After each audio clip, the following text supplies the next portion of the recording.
We're here today with Panda Mony, Nerds in the Bar at Jack Demsey's up on 33rd. We got our friends Ryan. Hi. We got our friend Curtis. And Curtis's friend Jenna. And they're going to talk toys with us tonight. I'm going to throw it over to my partner in crime over here on my left.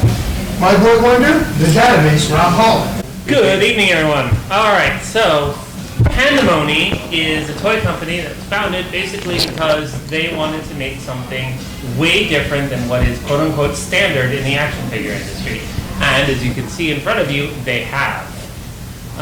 These are the Alter Nation figures. This is Series 1 that you see before you. These are the production figures, so this is what they will look like if you do buy them and take them out of the package. Not if you do, when you do. Yes. Full sets are available at the Panda Mony online store right now. The URL is alternation.toys, or if you want to go directly to the store, you don't care about background, you don't care about some of the fun games and comics and things. I want to make sure that people know they can go right to store.pandamony.toys and they can order everything. Do we have bundles? Yes, we have bundles. Do we have exclusive nuke-infused weapons that are a metallic fun orange? Yes, we do. The nuke-infused weapons, I heard that those are only available in limited numbers. Not only are they available only in limited numbers, they are not actually radioactive, so you can buy them safely. Oh, thank goodness Well, for that. by 12. Yes. I was worried. This is amazing. Now, the nice thing is, and this is all in all seriousness, so the nuke-infused weapons are an exclusive only from the Panda Mony store. Those are only available until the end of the month, and when you buy the figures on pre-sale, you're getting not only the nuke-infused accessories, but the original accessories as well. So for those of you that want to be able to display the toys as built, as delivered, as everything, you can build them as you see here on the table. I promise I'm not drunk. I'm just falling forward. And but if you want that special look, and particularly if you want the kids to have something fun that isn't normal, because these were made for your kids. They're definitely not normal. Right? 100% not. Then you can get those nuke-infused weapons and pop them in. So it's a nice thing, exclusive only to the Panda Mony store. Wait, Panda Mony store, did we get the URL for this? The URL is store.pandamony.toys. Oh, store.pandamony.toys, not .com? No, we do not do .com because that's for old people, and we are young and fresh. Panda Mony with an I? Panda Mony with a Y. Yes, Panda Mony with a Y. With a Y. Let's introduce Gil. Oh, hi. The Gilness. I'm the Gilness. You're Nerd in the Bar host. How you doing? I wanted to get into the history, where this all came from, where it started, and what's the inspiration behind these figures. We had a lot of toy concepts, and we talked to a lot of kids. That was really the magic that happened. Was we had little seeds of an idea, like very big, and said, talk to kids like, what do you think about this? What do you think about that? And concept art that we didn't create, we just pulled stuff from the web and kind of got an idea of what they liked art-wise. And the theme kept coming back was animals mixed with humans. So that's several. I see a little, now that I've had some time to look at these, I see a little Ben 10 inspiration in there. Sure, I can Yeah, a little bit of that. Also, we were talking earlier before we started filming. I see sort of a Power Lords inspiration. Now, see, I'm a Power Lords fan, yes. and so I totally dig what you're saying. What I get out of that, and the thing that I think is important to relate to the Power Lords, is that Power Lords was 100% original. It was a bunch of sci-fi ideas for aliens and creatures, and when it came down to it, that's kind of where we were coming from too. Like when the kids said they wanted to have monsters that were also heroic, it was like, well, all right, yeah, that I can totally dig that. And things like this, not to get too deep into the side story and everything, but everybody's kind of a gray bit of morality. Like even Sabotage, even though he's a cyber soldier and he's a bad guy, he's coming from a place where he feels like he's the hero, right? Yeah. He was a soldier. He got re-augmented with cybernetics, and then all of a sudden these animals showed up and took over his job, and so he feels like he's been shoved off to the side. So he's after them more so that he can get back into the spotlight, as opposed to just wanting to destroy the world. He more wants to destroy GK Delta, which is our team of heroes. There's no politics involved. Not even a little bit. Would you say we're introducing kids to a deep conspiracy story? Yes, I would say that. Would you say that kids are ready for that? Yes, I actually think they are. Yeah. This day and age, who knows? Yeah. So, but let's talk about some of the other characters here, some of the character names and their sort of backstory. Well, the nice thing is everybody comes with a miniature comic in addition. So you're going to get a feel for everybody as it is. But if we go across the board, starting from your side, Quilroy is our weightlifting bro. He likes his music like he likes his weights, which is heavy. He is a vegan, and that is because he's part, right? He's part fruit bat, he's part rhino, and he's part human, and part porcupine. All of those animals, they're all vegan. So he himself is vegan. Next is El Rey. So this is El Rey. El Rey is part manta ray. He's electric eel. He's electric ray. Nice. He's sailfish. Probably something else I'm missing in there. I know there is. It's like 5 different things. Loch Ness Monster. Loch Ness Monster actually is for Wave 2. So there we go. So we've got Dart next. Dart is actually the youngest on the team, but he's the biggest of all of them, which gives him an inflated sense of ability. So he's 13 years old. He's part bullfrog, part tree frog, part poison dart frog. For real, right? So... Do you want to put him over here and see if you can make him flip? Oh, word. Uh-oh, this could get dangerous. This could Yeah, we're going to move everything. Check it.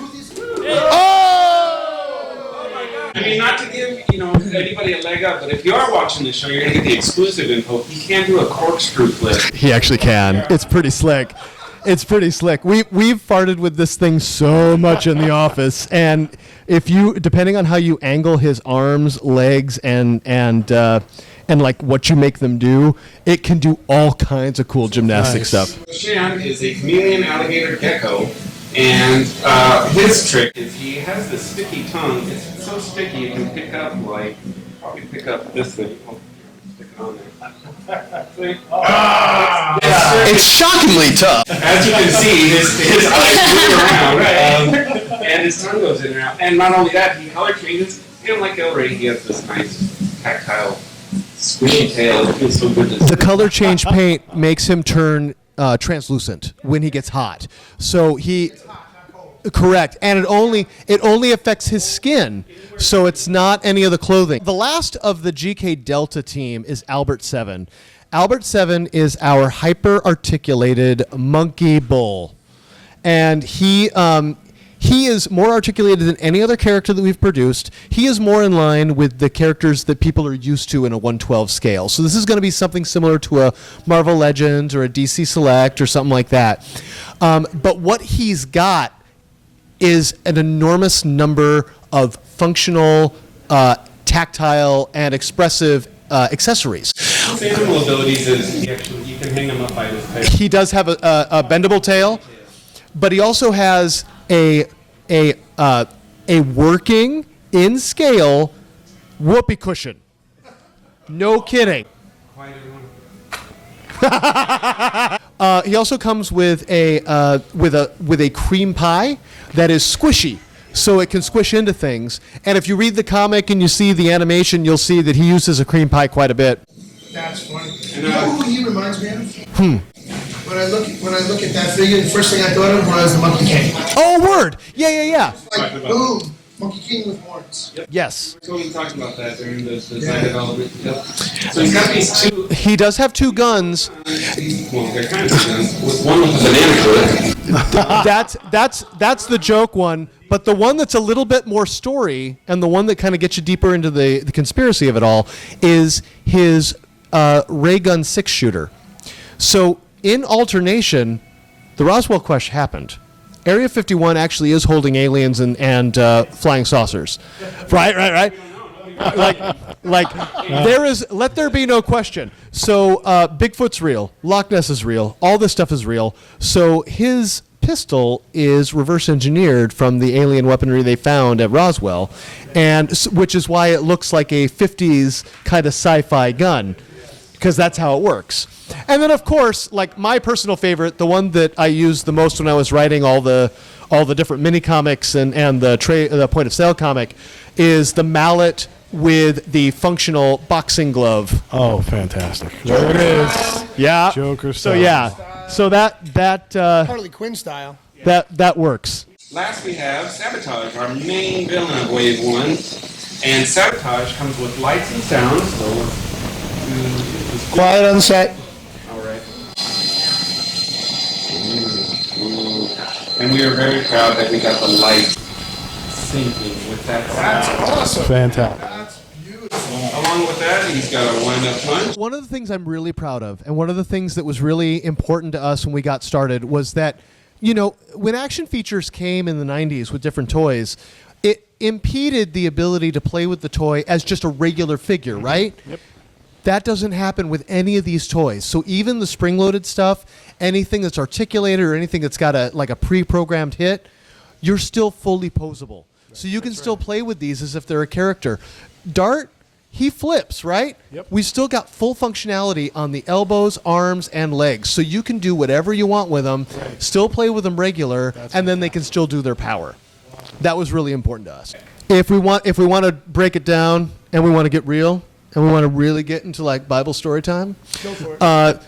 Project Revamp was a super soldier program that was created by the government to be able to take trained soldiers who were disabled and put them back onto the battlefield. So veteran soldiers were refitted with cybernetic enhancements and special weaponry depending on the mission they were being sent on. And not only did it work, but it was successful. So successful, it became expensive. And we know how the government feels about expense. So when they found out that there was a doctor, Dr. Kim Mara, through a different biological program, able to create super soldiers that had powers that were innate to the soldier, therefore requiring no more money. They jumped at that and retired the revamp program. Sabotage escaped decommissioning and was able to run off and hide because he figured out how to maintain his own cybernetics. And what the public doesn't know yet, and what will eventually come, is that there is a whole underground of other cyber soldiers just waiting for him to say, rise up, it's time. And waiting for you to buy a bunch of toys so we can make those Series characters. 2, 3, 4, 5. Yes, indeed. Well, that's the thing, right? So as much as we want to talk about Wave 1, I think it's really important for people to know that there is a Wave 2 that isn't just a redecorated El Rey, a redecorated Sham. It's not a redecorated Dart. Many times they revamp and redeco Batman. Right, yeah. And you know what? I totally get it because the 6 or 7 year old is going to want Ice Cream Batman. I get that. I totally do. But in the end, there's a real world that exists here, right? Like we have 2 other villains that are ready to come out for Wave 2 that are anchors, but that's not even touching on the other stuff that we're looking at. We've got a blind box collectible line called Mutts, which are mutagenic, utilitarian, tactile species. And what they are, they're like the oh no! No! Caught him. She knew how to get Caught me. him. Oh, she Caught him off bombed me. guard. Love it. Multigenic, utilitarian, tactical test species. You still can't say that 10 times fast. No, I can't do it say again. it one time. But these they're like the test combinations of animals, but they integrate with this line. So there's. If I could, Please do. there is, because El Rey is the nautical character, we have a monkey pirate.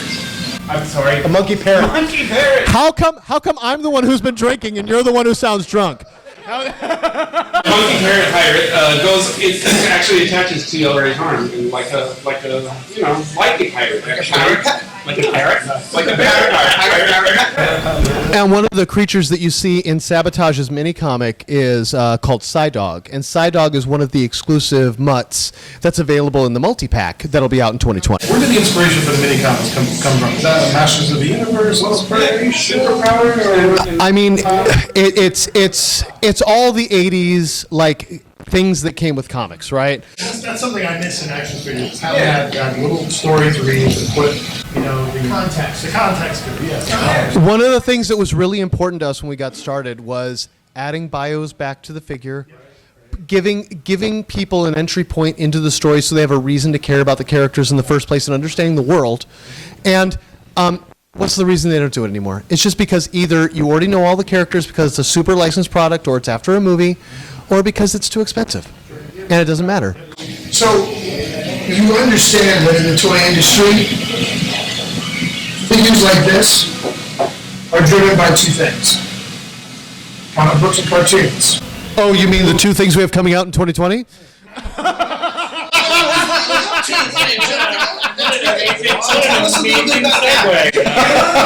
where I was going.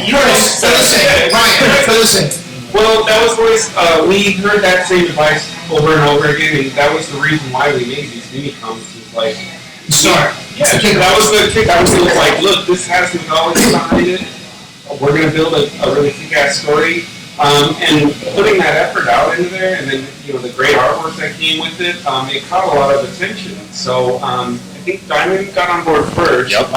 And then Zach, we love Zach. That's our buddy. We love you, Zach. So Diamond came on board. That was exciting. And then we happened to run into Dark Horse Comics at a toy fair, and I said, I got this thing going on. Do you think your people would be interested? And I didn't think it would go anywhere, but we showed them our pitch, and they were just kind of blown away by it. So that's awesome. Yeah. So we've been working with them for months now. I've been super geeking out, and poor Ryan's had to deal with me over the last couple weeks because Tim Seeley's our writer. And so, you know what's up. And for those of you out there who don't know, just look up Tim Seeley. Wait, no. Ask Database who Tim Seeley is. Hey, Database, could you tell me a story about Tim Seeley? Tim Seeley does Nightwing. And he did Grayson, and it was freaking amazing. Wait. But for all of everything you said is true. But he also is a huge He-Man fan. And he ended up doing a big retrospective book and helped redesign a lot of the mini comics for the re-release of the He-Man series. I didn't know that. Yeah, so Tim is on it. And one of the stories that I was actually just telling the marketing people over at Dark Horse was, we've been in the entertainment industry for a long time. And when you're in the industry, you get kind of used to things taking a really long time. And what people don't see before something is released is the number of notes that go back and forth. And there's studio notes and licensor notes. And there's like 8 different kind of notes that are happening back and forth. And somebody's ego gets in the way, and then somebody else's does. And then you got to come and compare it, and you're like, oh, what is it? Sounds like the toy industry. Well, that's the thing, right? So in what I am calling probably the easiest licensor transaction that has ever occurred ever, Tim Seeley pitched us the story at San Diego Comic-Con over drinks and dinner at the Omni. That's what this is about. Wait, wait, guys. That's what Nerds in a Bar is all about. Dude, seriously. Yeah. We sit and bullshit with guys like you all the time, and we enjoy it. To be fair, it had already been decided, and we were just having drinks anyway. But not to completely crap on your story. We were doing the pitch, and he gave us the pitch, and the pitch was already correct. Like, he just got it. He just got it. Yeah. And he got your energy. Yeah. And he captured it in the books. And I think he was also he wanted to see something like Master of the Universe again. Like, why isn't there something else? Absolutely. It's got that vibe without being. Right. It's that, without duplicating. Right. Yeah. Without ripping it off. You guys took it into another way that makes it fun. Not just for the kids to play with, but a collector's going to go like, wow, that's really interesting. So Mike Norton's our artist. Yeah.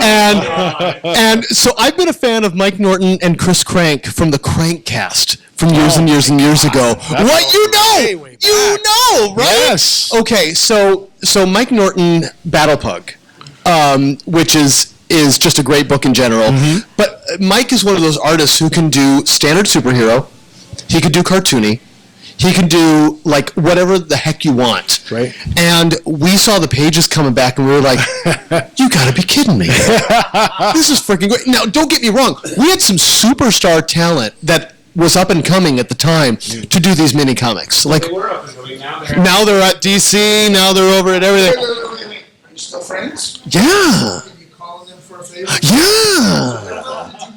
I mean, as long as we pay them, yeah. I don't want to shame on their talents because they did really, really well, and they were willing to work with a company that was coming up, and was able. Like, I don't want to be.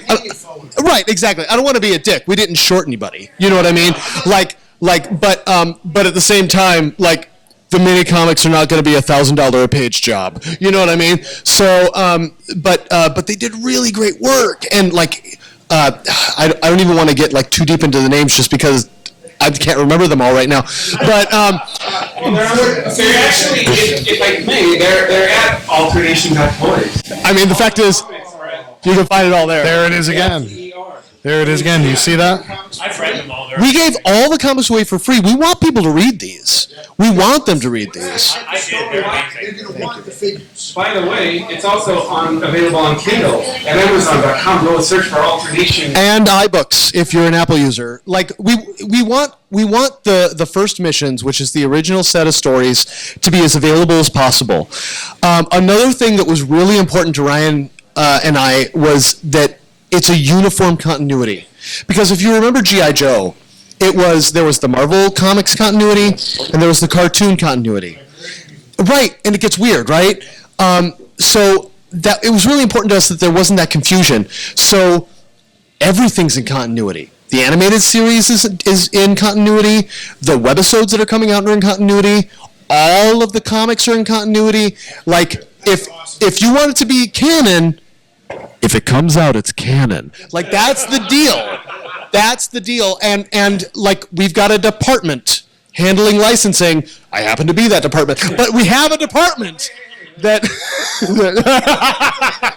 but like we're covering this to make sure that anything in there is, even if it feels like it's what's it called? If it's contrarian or if it's going against something, I promise you it's not. There is a story that is building up. Yeah. So there's a mystery behind that whole thing. And Dude, conspiracy is this whole freaking line. Yeah, we were talking like, what should we do X-Files for kids? Because we started with this like, it's like, okay, there's a secret government project. Why don't we make it like a little more cloak and dagger? So that was kind of the impetus of this. Is that the right word? Impetus? Impetus is totally the right word. Yes. Whoa. That was the 50-cent word, but yes, it was an accurate word. so, all right, we've got this whole down here, right? We've got this first wave. The comic books, Tim Seeley, Mike Norton, Dark Horse. Dark Horse. What's next? Webisodes. We financed a set of webisodes that'll be available exclusively on the Alter Nation YouTube page. And those are also in canon. They are all in canon, and they're being done by Little Critters, which is an award-winning studio. Yes, and Fantastic job. It really warned us that it looked different and appealing. So we got here. The animation and the style of the character is going to look different from. That's great. Yeah. That's everything awesome. else that's out there. Now, animation is being. we can't get too deep into that conversation because right now things are being worked out. But here's what I can tell you: animation is in the works. Our showrunner is Adam Beechin, and for people who know Teenage Mutant Ninja Turtles, the Batman, database. But Adam Beechin is big in the superhero cartoon world. He's going to be our showrunner for the show, and one of our executive producers is Aaron Simpson, who was the executive in charge of project development at Disney. Oh, wow. Yeah, and so we're not screwing around. We're here to be here, and we're here to make something that lasts. That's awesome. And here's the other thing. Panda Mony isn't just Alter Nation. This is Toy Line 1. we've got other brands that are coming too. So, yeah, we're not screwing around. We're here to stay.